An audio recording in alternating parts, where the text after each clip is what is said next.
Hello everyone, আমাদের এখানে জানো নামযজ্ঞ অনুষ্ঠান হচ্ছে। চলো তোমাদের শোনা একটু। তো প্রথমে দেখালাম গেট। এত প্রচণ্ড ভিড়ের কারণে গেটটা সকালে করে রেখেছি। এখানে মন্দিরটা এত সুন্দর নিখুঁত কাজ করা ছিল, কি বলবো তোমাদের, একদম খুবই সুন্দর। আর দেখো, এখন কীর্তন শুরু হয়ে গেছে, তোমরা একটু শ্রবণ করতে থাকো, খুবই ভালো লাগবে শুনতে। এত সুন্দর মধুর মিষ্টি বাঁশির সুর হচ্ছে না, কি বলবো, আমার তো খুব ভালো লেগেছে।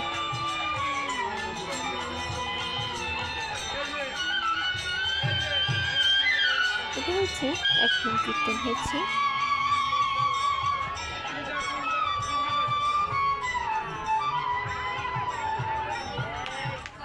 তো এই আজকের মতো এই পর্যন্ত। সবাই ভালো থেকো, টাটা।